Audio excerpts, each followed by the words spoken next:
Like I said, a war impacts everyone, and especially those here in Israel. I know there are a lot of questions. We are here to bring you the answers. Our team landed at the Ben Gurion airport this morning.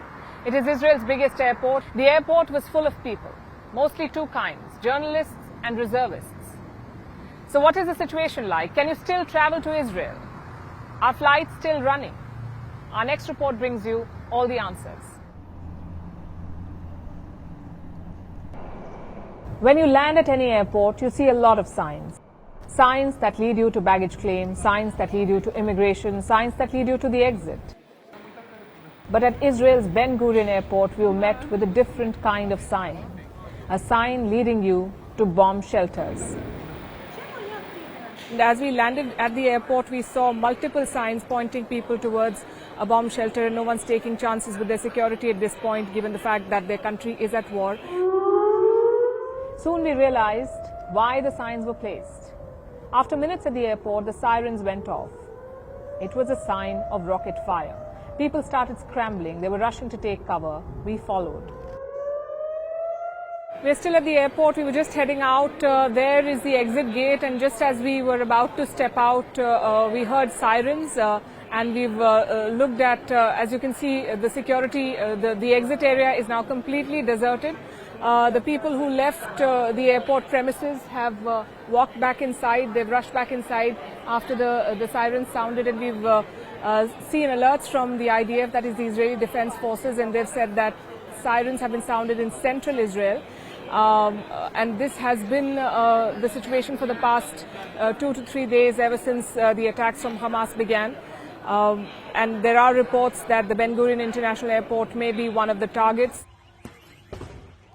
Israel is no stranger to wars, or rocket attacks for that matter. Israeli citizens have the Alert app. It gives real-time alerts on when a rocket is fired into Israel. Plus, there are air raids and sirens. Most Israelis are used to them. They get an alert, they hear a siren, and they take shelter. But Saturday's attack was not like any other. It was unlike what Israel has seen in decades, and the scenes at the airport were a witness to that. I'm at the Ben Gurion International Airport in Israel. It's Monday morning. You can see a lot of people, a lot of buzz at the airport, but I can tell you that this can be deceptive. It feels like any other day, but it's anything but. This is a country at war. And when war breaks out, you see a lot of action at airports invariably, because there are two sets of people. There are huge crowds trying to leave a war zone. And then there are two sets of people who are trying to pour in, who line up to enter a war zone. These are journalists and soldiers. And the flight that we took this morning was packed with both. We spoke to some of our co-passengers. The journalists have come from various parts of the world. They're trying to capture the situation in Israel and trying to make sense of the conflict that is escalating by the hour.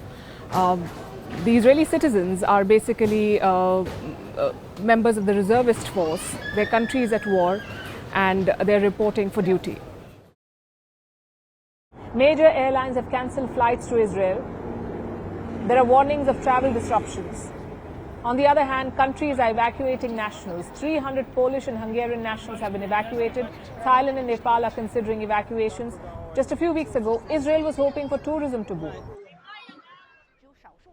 In 2022, the country welcomed 2.7 million tourists. It brought $4 billion back into the economy. This year, it was expecting the number to reach 4 million, but the Hamas attack has derailed any hopes of that. This is now a country at war. It's a reminder that for Israel, security is still a luxury, not a guarantee.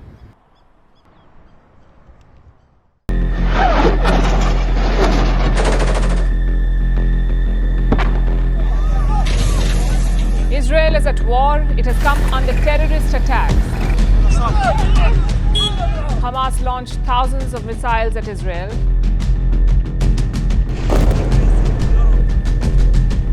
Israel is facing its biggest attack in decades.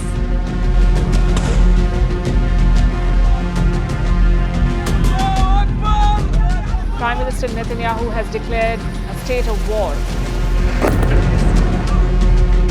I'm at the Ben Gurion International Airport in Israel, trying to capture the situation in Israel and trying to make sense of the conflict that is escalating by the hour. And where do major powers like the US, Europe and Russia stand in this fight?